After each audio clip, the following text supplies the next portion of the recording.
오늘 우리에게 주신 하나님의 말씀은 누가복음 24장 50절에서 53절, 사도행전 1장 9절에서 11절까지의 말씀입니다.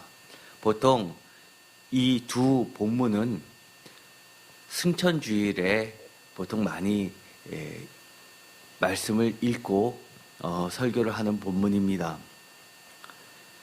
그런데 오늘은 특별히 승천주일이 아님에도 이 말씀을 하는 여러 가지 이유가 있습니다. 먼저 지금은 성령 강림 후 몇 번째 하면서 시작되는 그런 커다란 성령 강림 주간에 해당합니다. 이것이 대림절 오기 전까지 지속되죠.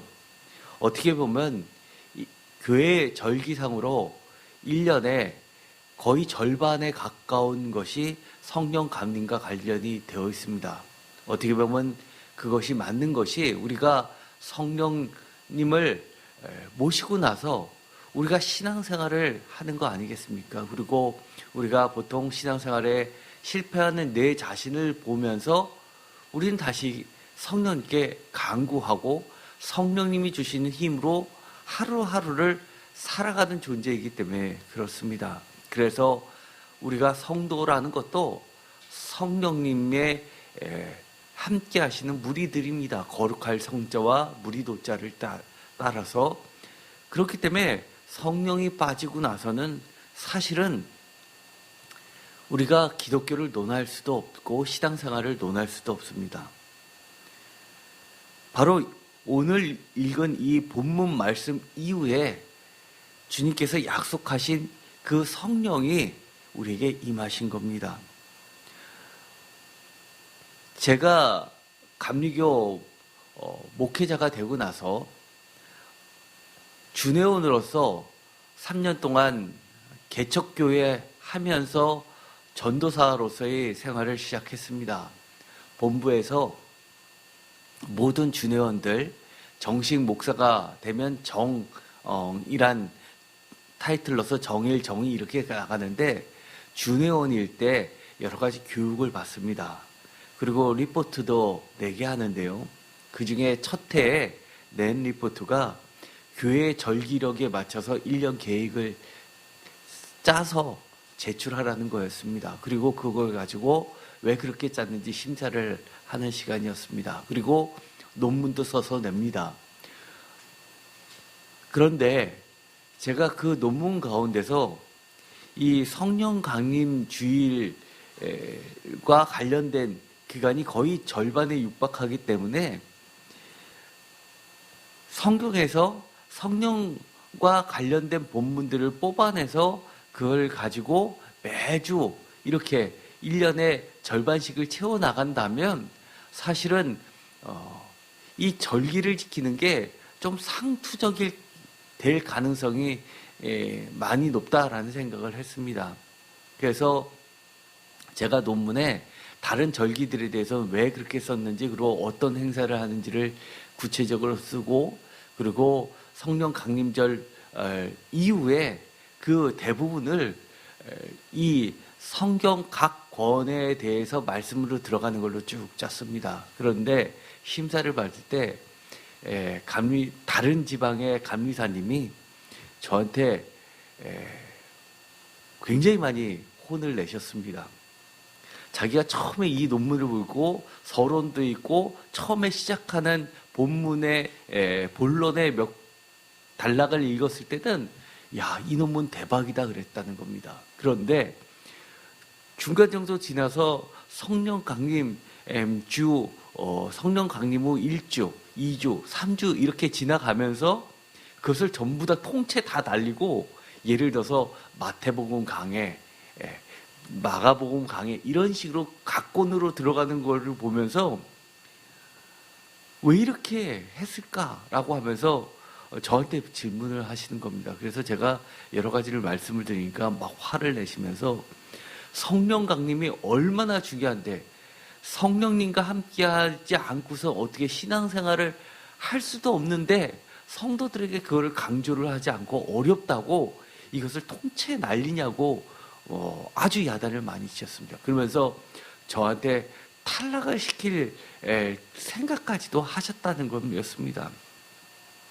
그러면서 이런 얘기를 하셨습니다. 사실 처음에 제 논문을 보면서 야, 이거 제대로만 쓰면 감리교 본부한테 얘기해서 이거를 전국에 쫙 뿌릴 정도로 정말 도입 부분은 좋았다는 겁니다.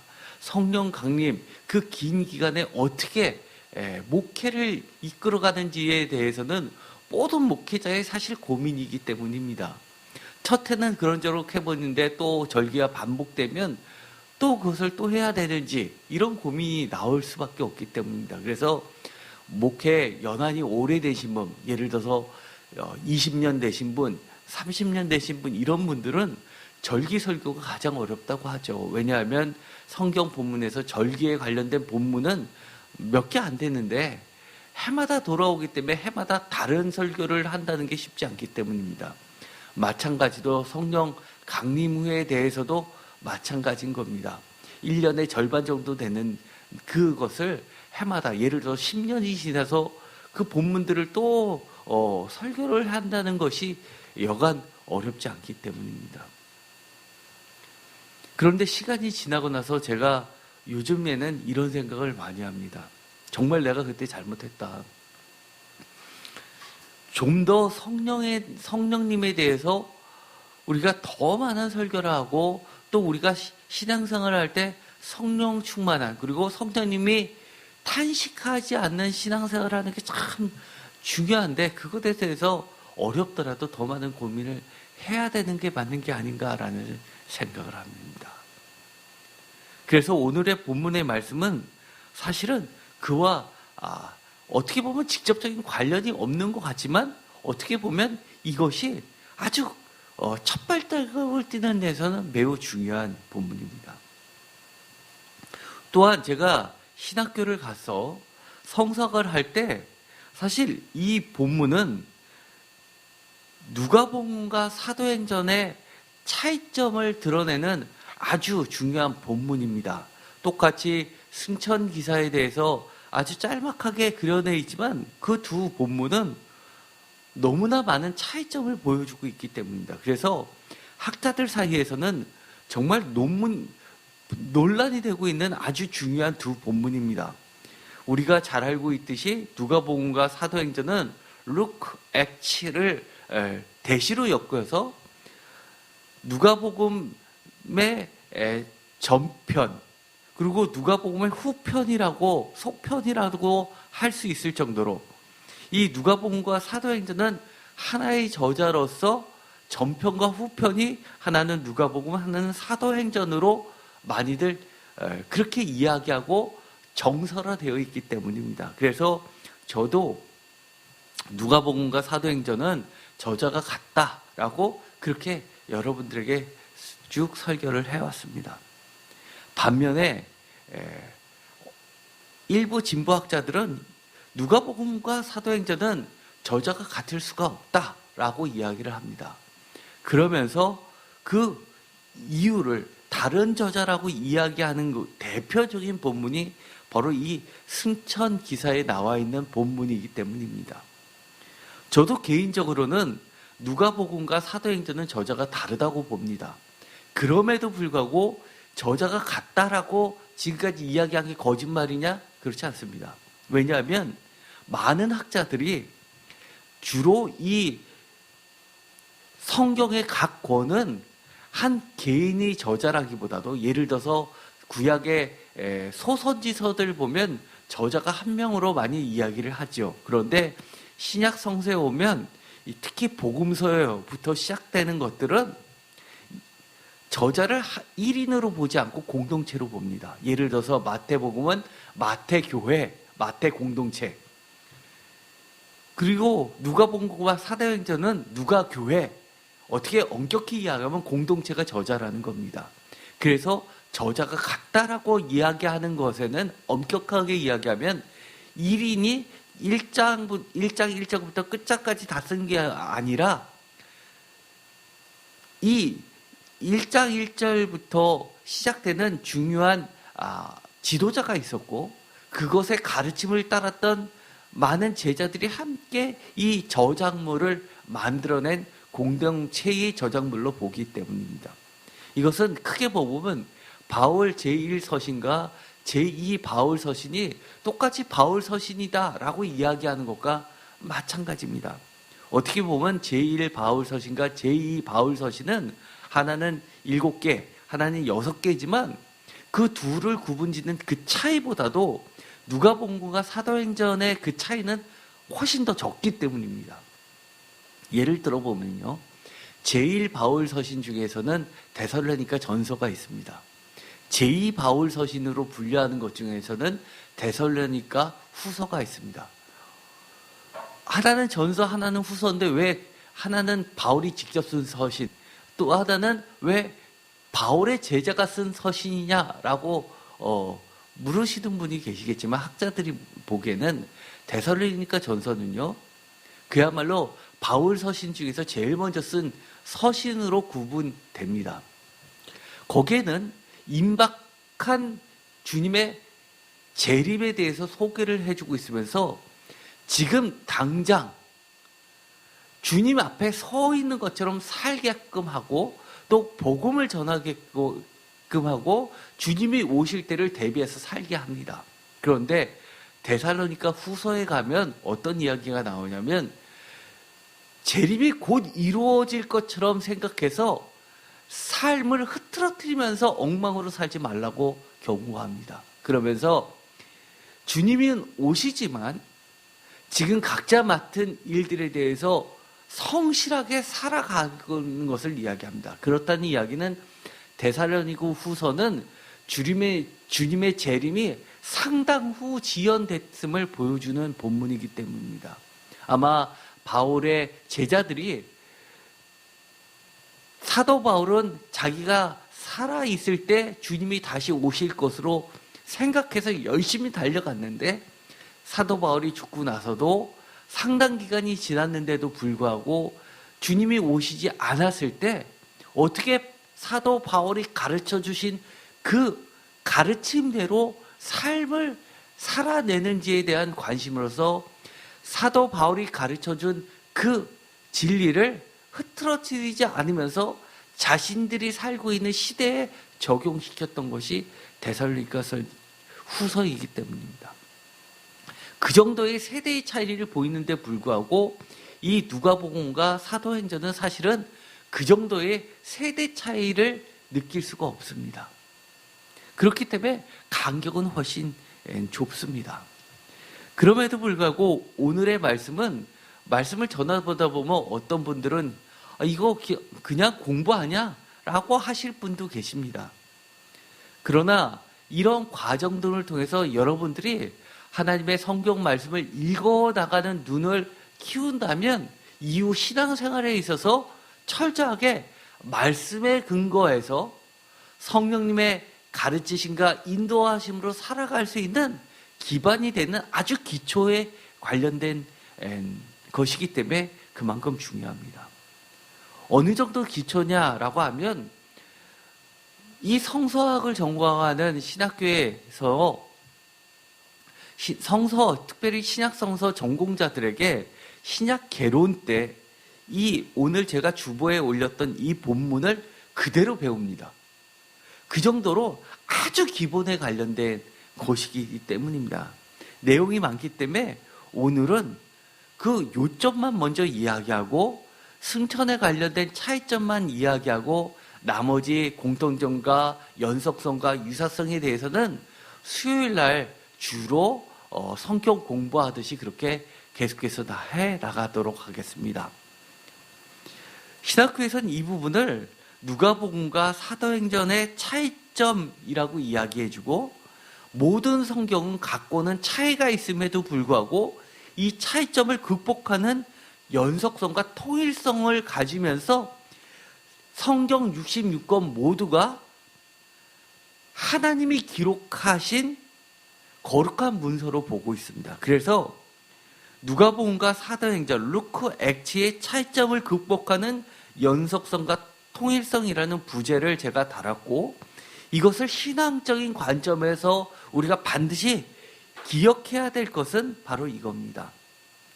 제목을 다 함께 읽어보도록 하겠습니다. 예수님과 성령 충만한 사도와 성도. 아멘. 이 이야기는 마치 이런 겁니다. 예수님과 제자와 사도와 오늘날의 성도, 그리고 예수님이 살던 시대의 성도, 그리고 제자들과 사도들이 살던 시대의 성도들은 분명히 각각 차이가 있습니다. 그럼에도 불구하고 이 차이가 뚜렷함에도 불구하고 이 차이를 모두 극복하는 연속성과 통일성이 있다는 겁니다.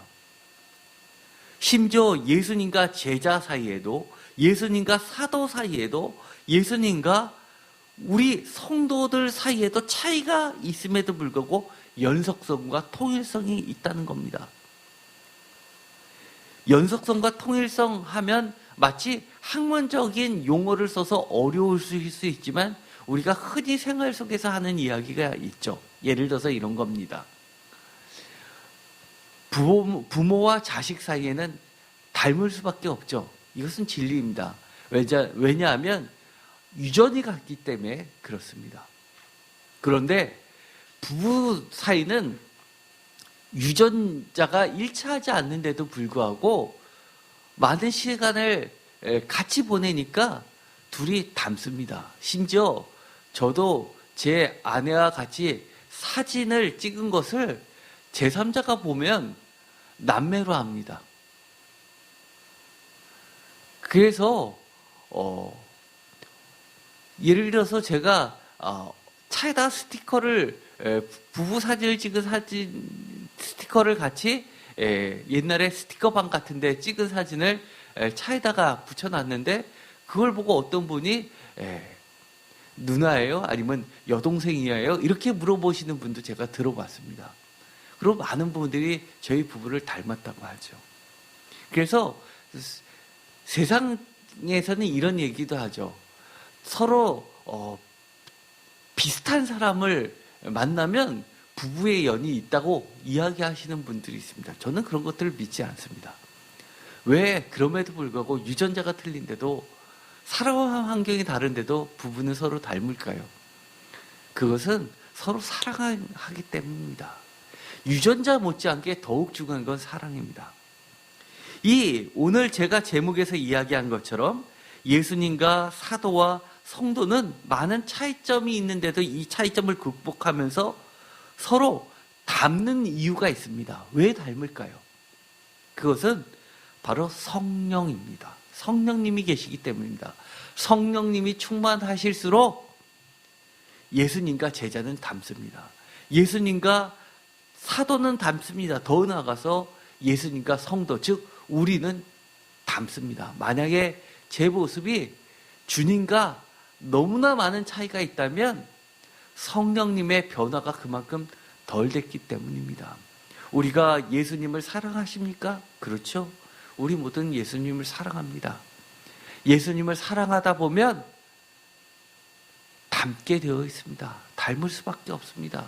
왜냐하면 주 하나님을 사랑하라고 했고 예수님을 사랑하라고 했기 때문에 우리가 의지가 부족하다 하더라도 성령님께서 우리를 그 사랑하는 만큼 예수님을 닮게끔 우리를 이끌어 주시기 때문입니다. 이 성령님께서는 우리를 어떻게 예수님과 닮게 하느냐? 많은 차이를 극복해서 예수님과 연속을 갖게 하고 예수님과 통일성을 이루게 하느냐? 그것은 가장 예수님의 영으로 가득 찬, 성령님으로 가득 찬, 하나님의 영으로 가득 찬 성경 말씀을 읽으면서 성경 말씀을 우리가 삶으로 담아내면서 그렇게 닮아가는 겁니다.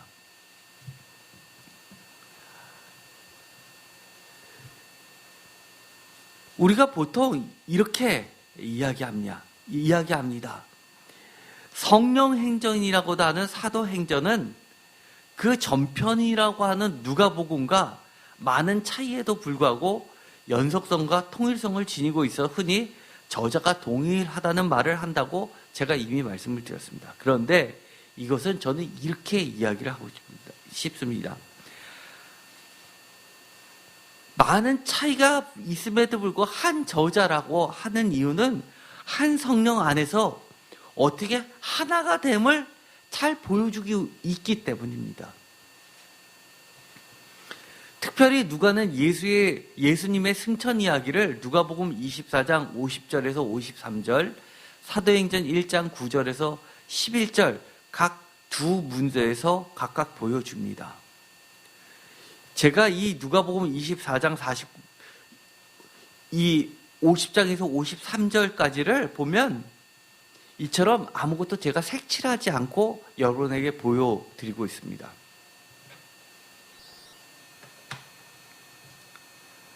이 이야기는 우리가 성경 말씀을 읽을 때 어떠한 선입견 없이 이 말씀을 읽으라는 이야기입니다. 그런데 누가복음에 보면은요, 51절 뒤에 이 줄가로처럼 꺽쇠로 되어 있는 가로가 있습니다. 그리고 52절에도 꺽쇠 가로가 있고요. 거기 보면 여러분 성경책에 각주되어 있고 밑에 뭐라고 되어 있죠? 어떤 사본에는 이 부분이 빠져 있다고 되어 있습니다. 고대 대문자 사본일수록 이 본문이 빠져 있다는 겁니다.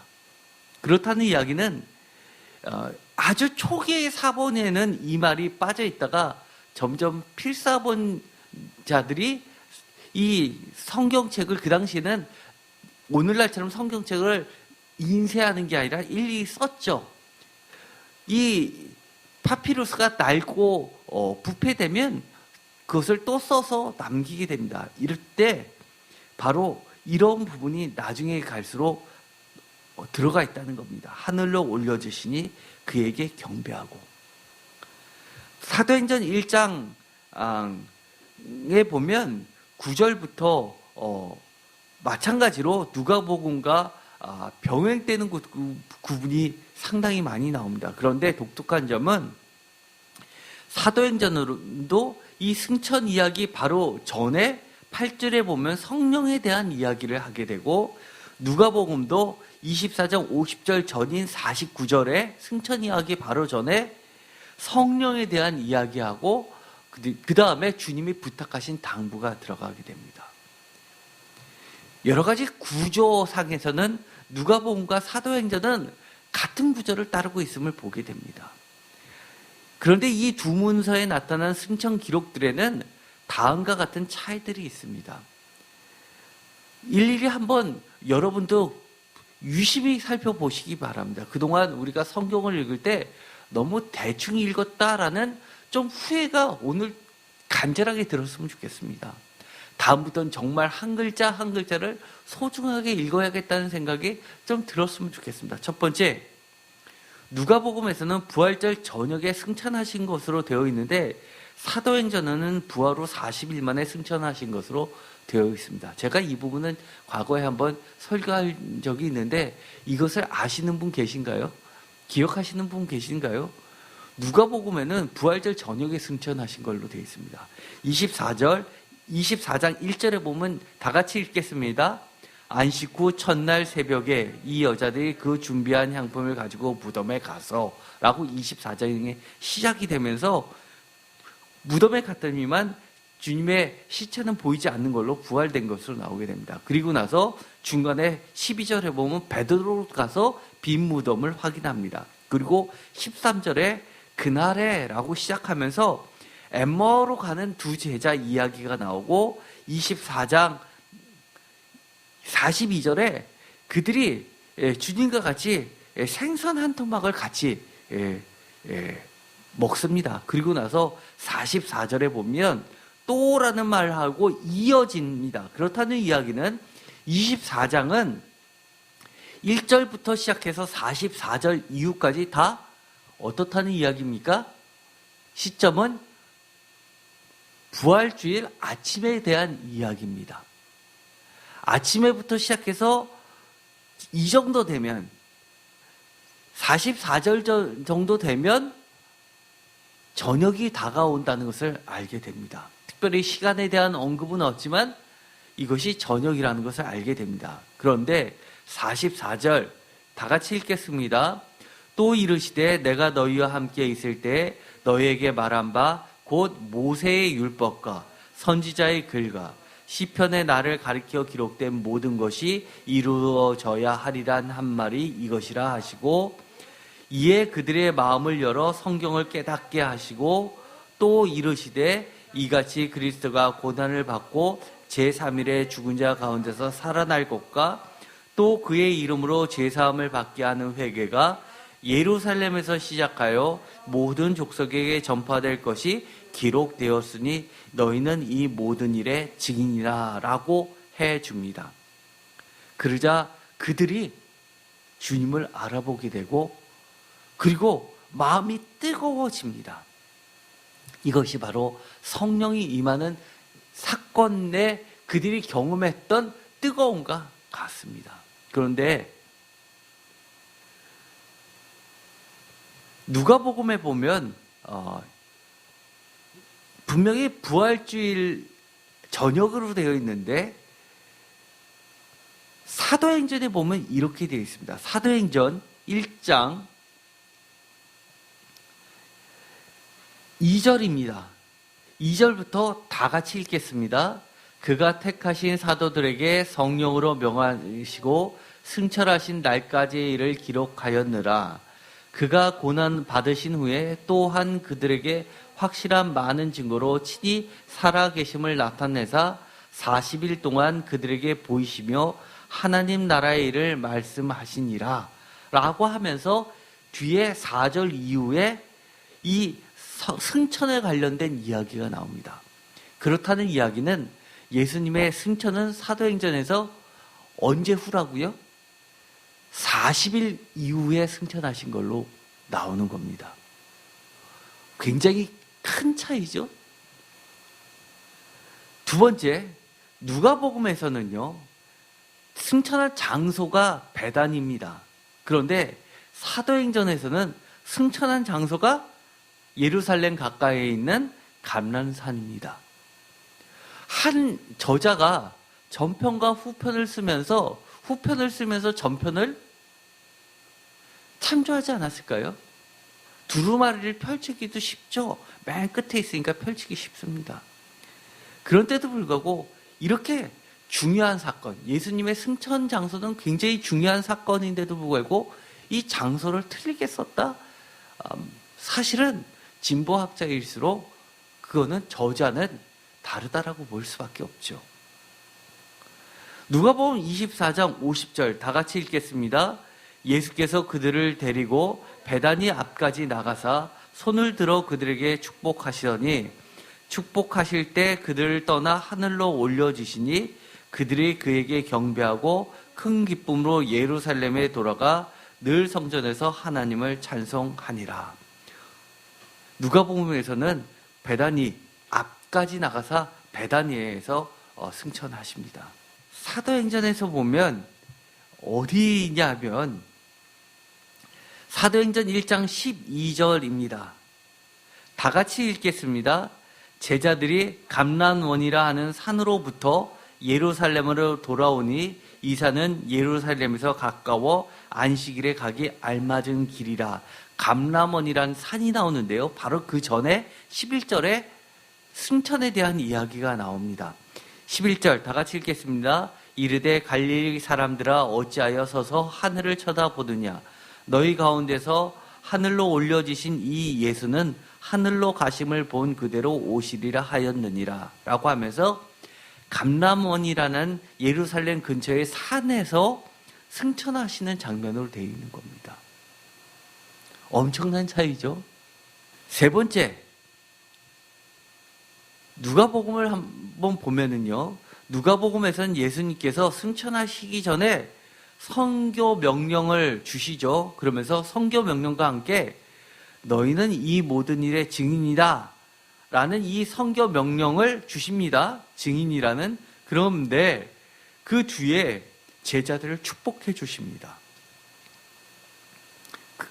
반면에 사도행전에서는 제자들을 축복하는 이야기가 없습니다. 이것도 굉장히 중요한 거 아닙니까? 우리가 예배를 다 끝나고 나서 개신교에서 어떻게 하죠? 축도를 합니다. 이것은 예수님으로부터 시작되어 있는 교회 전통입니다. 예수님이 축도하시고 제자들 세상에 파송하는 겁니다.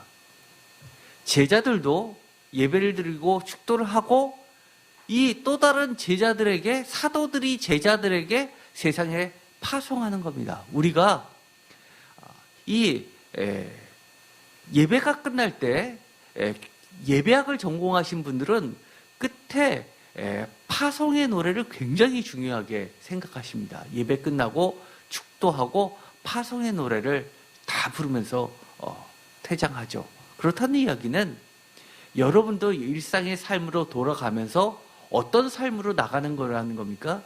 예수님이 제자들을 세상의 사도로 파송하듯이 여러분들도 제자로서, 성도로서 세상의 사도로서 나가는 겁니다. 그렇게 이 축도는 굉장히 중요합니다. 그런데 오늘날에는 많은 분들이 마치 불교에서 또는 샤머니즘에서 복받기 위해서 이렇게 이야기하시는 분들이 있습니다. 축도가 얼마나 중요한데 축도를 받아야지 진짜 복이 오는데 축도 전에 나가면 안 된다고 이렇게 이야기하시는 목사님도 제가 들어본 적이 있습니다. 어이없잖아요. 그런데 사도행전에서는 제자들을 축복하는 이야기가 없습니다. 반면에 어떤 이야기가 있냐면요. 증인으로 임명받았음에도 아무 일도 안 하고 쳐다보면서 구경만 하는 제자들을 승천하시는 예수 그리스도를 하늘 아버지 성박 공중까지 나와 영접하는 두 천사가 예수님을 대신해서 제자들을 책망합니다. 이 부분에 대해서는 제가 나중에 추가적으로 더 말씀을 드리겠습니다. 천사 두 명이 제자들을 예수님을 대신해서 책망합니다. 어떤 분들은 이렇게 이야기하는 분이 계십니다. 이게 무슨 설교야? 이거는 학교에서 공부하는 거지. 이게 우리들하고 사맞고 무슨 의미가 있는데 라고 하시는 분이 계시는데요. 그거는 정말 몰라도 한참 모르는 소리입니다. 이렇게 저자가 누구든 간에 개인이든 공동체든 할 것 없이 이 성경으로 들어가 있다는 것은 성령님이 이거를 쓰셨다는 것을 우리는 인정하는 겁니다. 하나님이 이렇게 고쳐 쓰신 겁니다. 왜요? 각각의 하나님이 전달하시고자 하시는 각각의 문서에 대해서 강조하시고자 하시는 하나님의 뜻이 묻어 있어서 우리는 이 차이가 나올 때 이거 다른 애로 끝나는 것이 아니라 차이가 나면 왜 다르지? 이것이 다른 어떤 의미를 설교 시간에, 성경 공부 시간에 우리가 배우고 그것을 삶에 적용하는 게 굉장히 중요합니다. 여기서는요, 왜 이런 차이가 나느냐? 이 차이를 만들면서 이렇게 이야기하는 겁니다. 사도행전에서는요, 누가복음에서 이야기하는 너희들은 사도야, 너희들은 제자야, 복음을 나가서 전해 라는 것뿐만 아니라 더 나아가서요, 그렇게 임명을 받았습니다. 그런데도 불구하고 구경만 하고 쳐다보고 있는 사도들과 제자들에게 야단치는 겁니다. 너네들 이렇게 구경만 할 시간이 있어? 빨리 달려나가서 사명 감당해야 되는 것 아니야? 라고 이야기하는 겁니다.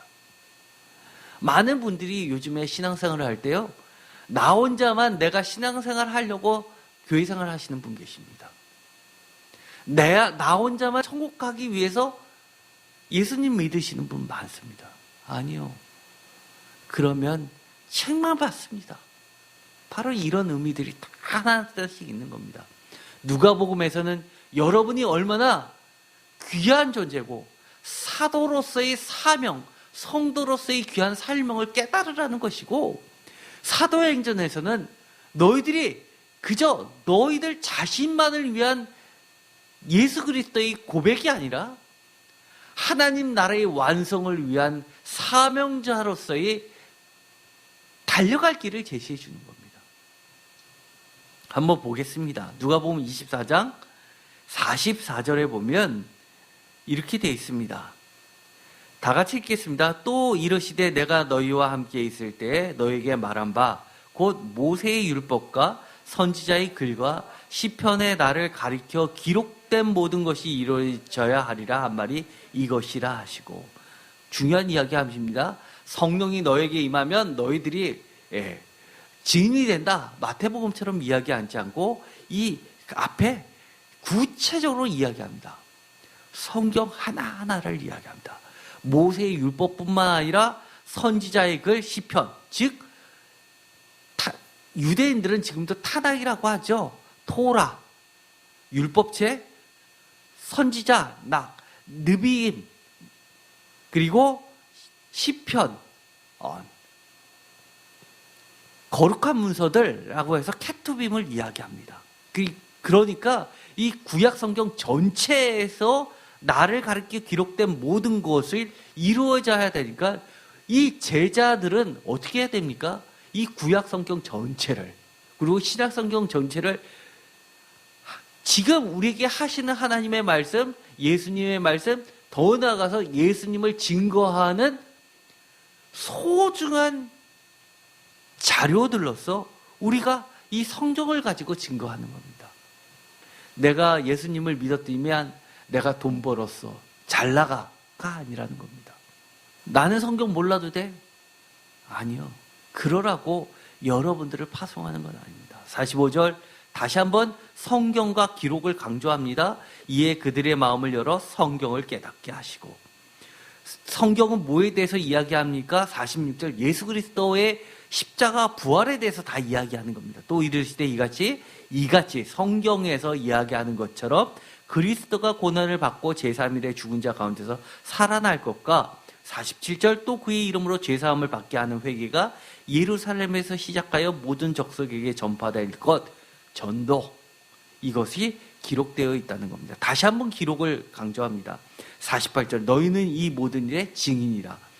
여러분들의 증인으로서 전도할 때 중요한 게 여러분의 말입니까? 아니면 성경입니까? 성경이 중요한 겁니다. 여러분의 입속에는 여러분의 경험이 들어가는 겁니까? 여러분의 지혜가 들어가는 겁니까? 여러분의 삶 속에서, 이건 중요한 겁니다. 여러분의 삶 속에서 확인되는 성경 모든 말씀들입니다. 성경과 아무런 관계없이 내 멋대로 살았고 내가 학교에서 배운 대로 산 것을 증거하는 것, 이런 거 아닙니다. 사도 바울은 철저하게 세상의 지혜가 아니라 하나님의 능력을 이야기합니다. 49절 볼지어다 내가 내 아버지께서 약속하신 것을 너에게 보내리니 너희는 위로부터 능력이 입혀질 때까지 이 성에 머물르라 하면서 축복하십니다. 이처럼 보면 제가 노란 줄로 친 것들에 대해서 특별히 여러분들은 주목할 필요들이 있는 겁니다. 사실 이 본문은요, 아까 우리가 읽었었던 본문을 계속해서 똑같이 읽어나가는데 제가 일부러 이렇게 각각을 또 이렇게 보여드리는 이유는요, 이 색칠한 부분들, 제가 한 구절에 이걸 다 하면 책 안 칠해지는 부분이 없기 때문에 일부러 분리해서 이렇게 보여드리는 겁니다. 여러분들도 성경을 읽을 때 한 글자 한 글자, 이 부분이 이렇게 달라지고 이 부분을 통해서 우리한테 전해지는 하나님의 메시지가 이런 거구나 라는 것을 여러분도 이 맨 처음에 시작했던 아무것도 안 칠해져 있던 백지의 성경책에서 이런 것들을 일일이 여러분 마음속에 색칠하면서 찾아내고 발견해내야 되는 겁니다. 그렇기 위해서는 성령님께 계속 물어봐야 되죠. 성령님 깨닫게 해주세요. 네 번째 볼까요? 누가복음에서는 제자들이 예수 승천 후 예루살렘으로 돌아와 성전에서 하나님을 찬양합니다. 그런데요, 사도행전에서는 제자들이 예루살렘으로 돌아와서 다락방에서 기도하는 것으로 되어 있습니다. 엄청난 차이죠. 성전에서 예배 드립니까? 아니면 다락방에 갑니까? 제가 보기에는요, 복음서 다른 데를 보면요, 갈릴리로 다 도망갔습니다.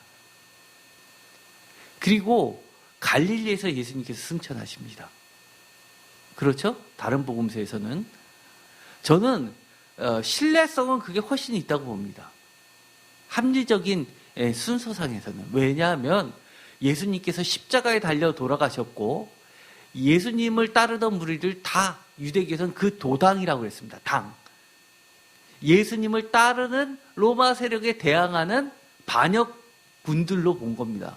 그렇기 때문에 유대교인들과 합작이 돼서 유대교인의 예를 들어서 사도 바울이 예루살렘의 대제사장의 공문을 가지고 그리스도의 도를 따르는 사람들을 다 색출해서 잡아오듯이 다메섹까지 가서 잡아오듯이 예루살렘에 있는 그리스도 도당이라고 그들이 생각하는 그리스도인들을 다 색출해서 잡아들일 것이 뻔하기 때문에 그들은 두려움에 떨면서 멀리 자신들의 고향이 있는 곳으로 도망갔을 것으로 보는 것이 합리적인 이성의 순서에는 더 적합합니다. 그럼에도 불구하고 갈릴리에서 승천한 것이 맞냐? 아니면은 이 예루살렘에서 승천하는 것이 맞느냐? 이것은 논란이 계속 있을 수밖에 없습니다. 왜냐하면 성경에 다 그것이 구절로 들어가기 때문에.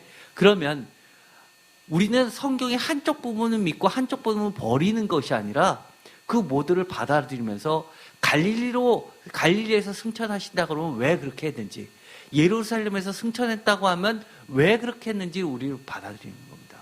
여기 있는 것처럼 누가복음과 사도행전처럼 크게 구체적인 장소를 떠나서 예루살렘에서 승천하신 걸로 된 것은 이 예루살렘으로부터 시작된 예루살렘에서 유대와 사마리아 땅끝까지 전파되는 성령의 역사, 선교의 역사, 성령 강림의 역사를 강조하는 것이고요. 그리고 갈릴리까지 도망가 있는 그들에게 예수님이 나타나서 그쪽에서 승천하시면서 그들을 다시 부르시는 것은 처음에 예수님을 만났었던 갈릴리에서의 그 첫사랑을 회복하면서 처음부터 주님과 만나면서 들었던 이 모든 것들을 생생하게 기억해내면서 예수님과 처음 만났던 시작부터 배웠던 그대로 예수님을 사랑하고 처음부터 따랐던 그 심정으로 끝까지 예수님을 따르면서 살라라고 하는 의미에서 갈릴리를 이야기하는 겁니다. 우리에게는 그 모두가 필요한 겁니다. 누가복음 24장 볼까요? 50절 베다니 앞에서 나가사 손을 들어 그들에게 축복하시고 그 다음에 51절에 축복하실 때 52절에 그들이 예루살렘으로 들어가 53절 예루살렘의 성전에서 날마다 하나님을 찬송하는 걸로 되어 있습니다. 예배 드리는 걸로 되어 있습니다. 그런데 이 사도행전은요, 아까도 보았듯이요, 그들이 성전으로 가는 것이 아니라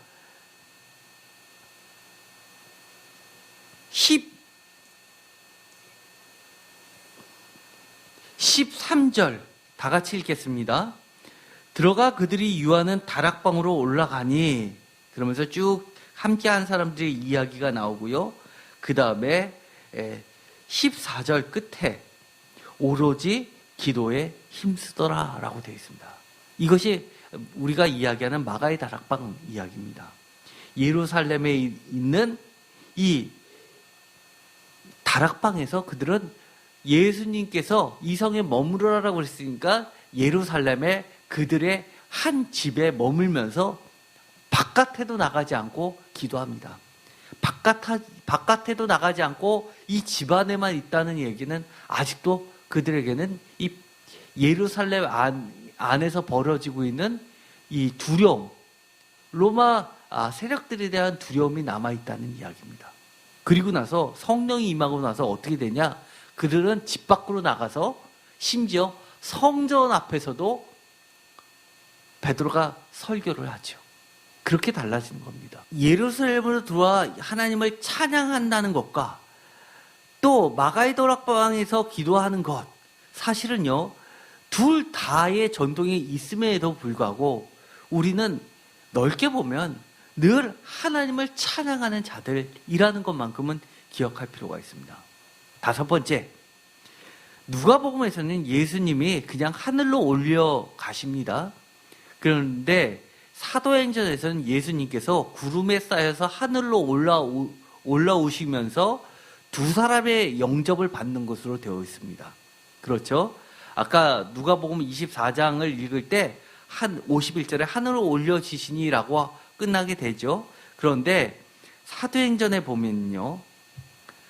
1장 10절 다 같이 읽겠습니다. 올라가실 때 제자들이 자세히 하늘을 쳐다보고 있는데 흰옷 입은 두 사람이 그들 곁에 서서 11절 이르되 갈릴리 사람들아 어찌하여 서서 하늘을 쳐다보느냐 너희 가운데서 하늘로 올려지신 이 예수는 하늘로 가심을 본 그대로 오시리라 하였느니라.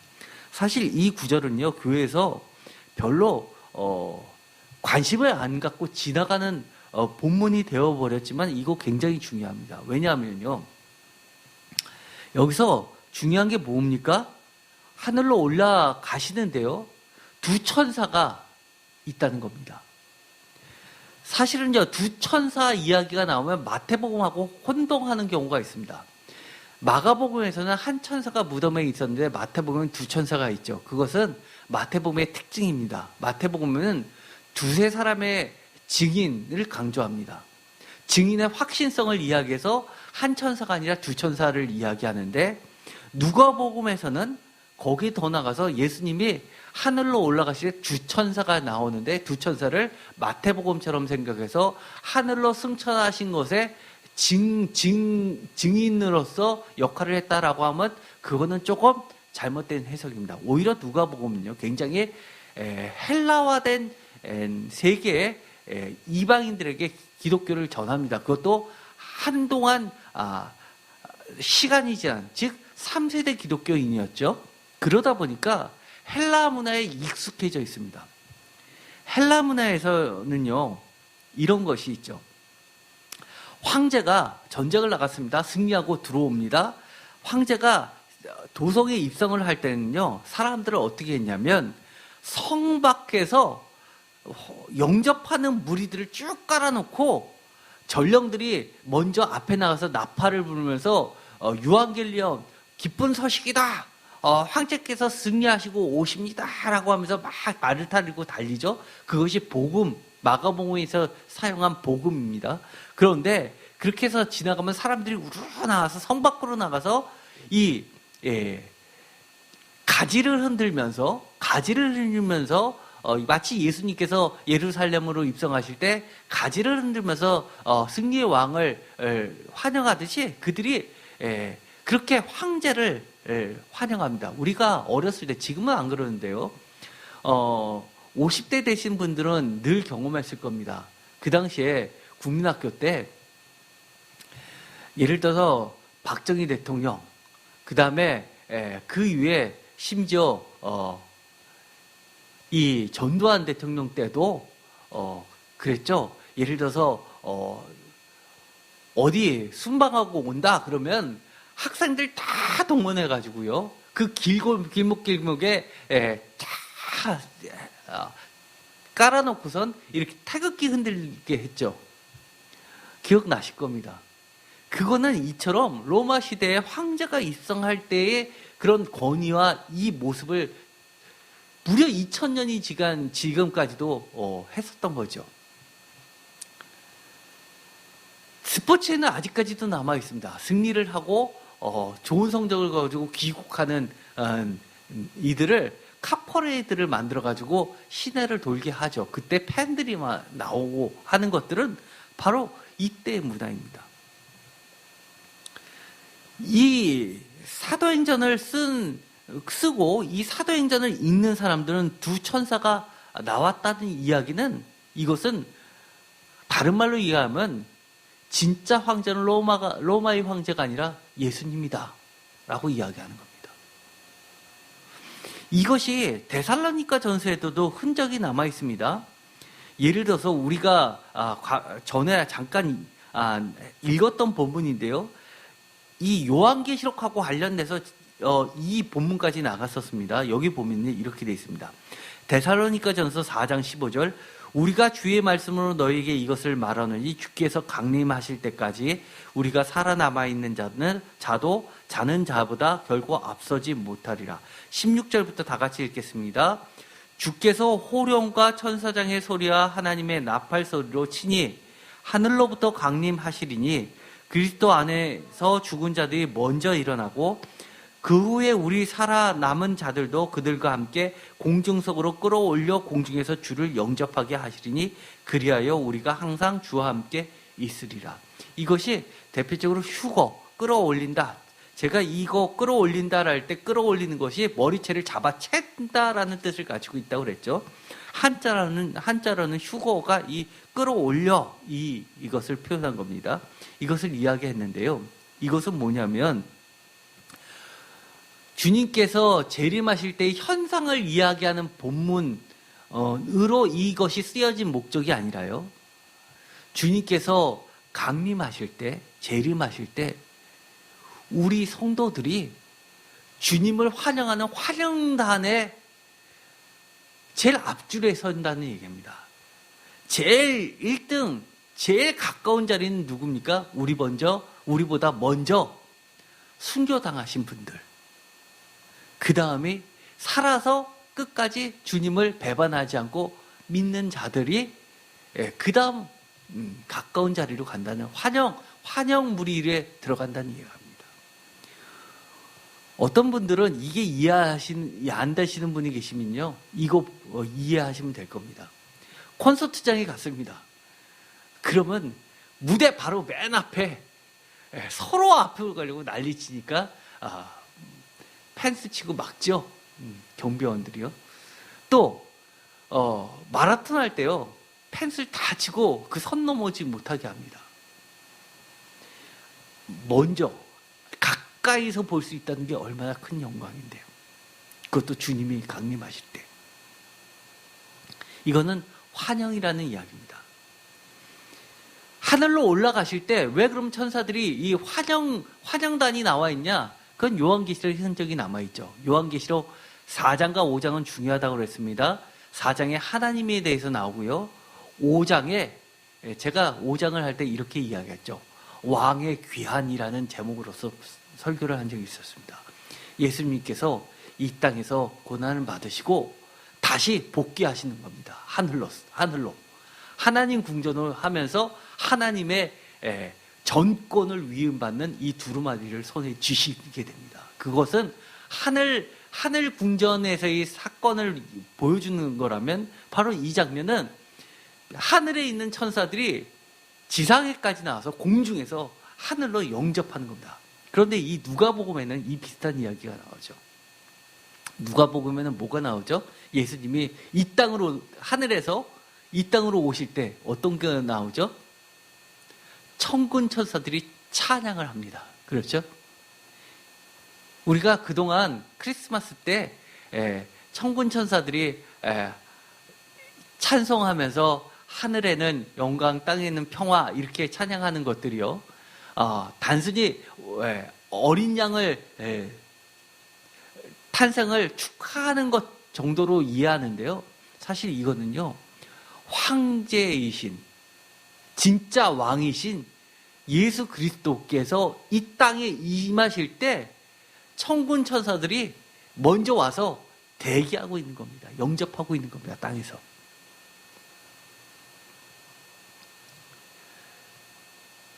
그래서 오늘 읽었었던 본문 5번째 특징은요, 예수님께서 그냥 하나님으로 올라가시는 장면이 누가복음에 기록됐다면 사도행전에서는 그것을 구체적으로 이야기하는데, 어느 정도 구체적으로 이야기를 하냐면요, 예를 들어서 예수가 구름에 쌓여 하늘로 올라가시고 이런 표현까지도 자세하게 기록이 되어 있습니다. 구름은 구약에서 어떤 표현에 들어가는 거죠?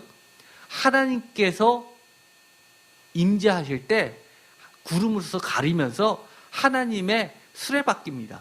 쉽게 말해서 하나님의 자동차가 바로 구름이죠. 그러면서 예수님께서 이 구름을 타고 올라가시고 하늘로 올라가시는 것 본 그대로 이 땅에 다시 오신다고 이야기합니다. 이제 5번째까지 했는데 시간이 많이 지나서 오늘은 이것으로 마치기로 하고요. 일단 결론부터 이야기를 하겠습니다. 지금까지는 차이점에 대해서 쭉 이야기를 했는데요. 이후에 보면 공통점도 있습니다. 결론부터 이야기합니다. 예를 들어서요, 누가복음서에서는 사도들에게 나타나신 예수님을 보여주는데요. 누가복음 24장 33절에서 34절, 36절, 사도행전에서도 사도들에게 나타나신 예수님을 똑같이 보여줍니다. 사도행전 1장 3절. 같은 것이 그렇죠. 또 있죠. 예를 들어서 누가복음서에서는 예수님께서 자신의 정체를 증거하시는데요. 누가복음 24장 36절에서 41절. 예를 들어서 누가복음 24장 36절에서 예수께서 친히 그들 가운데 서서 이르시되 그러면서 이야기를 하시는데요. 사도행전 1장 3절에서도 마찬가지로 자신의 정체를 직접 친히 증거하십니다. 이 본문을 모르시는 분이 꽤 있을 겁니다. 사도행전 1장 3절만 읽어보죠. 다 같이 읽겠습니다. 그가 고난받으신 후에 또한 그들에게 확실한 많은 증거로 친히 살아계심을 나타내사 40일 동안 그들에게 보이시며 하나님 나라의 일을 말씀하시니라. 사람들이요, 사도행전을요 꼼꼼히 안 읽으면요, 사도들이 예수님을 증거하는 걸로만 다 생각하고 있습니다. 그런데 시작이 뭐부터 시작하냐면 복음서처럼 예수님께서 40일 동안 친히 다 가르치시는 장면으로 시작된다는 거 기억하십시오. 이것처럼 이거 밖에도 이 누가복음과 사도행전은 반복되고 똑같은 부분들이 굉장히 많이 있고요. 더 나아가서 유사한 것도 많고요. 병행되는 것도 상당히 많습니다. 그래서 동일 저자다라고 이야기하는 데는 이 차이점보다도 공통점과 유사점이 더 많기 때문에 그렇습니다. 아까도 말씀드렸던 것처럼 제1바울서신과 제2바울서신의 그 차이보다도 훨씬 적습니다. 어쨌든 간에 저는 오늘 이 말씀을 마치면서 이렇게 이야기하고 싶습니다. 처음에 제가 서론부터 말씀드린 것이 있죠.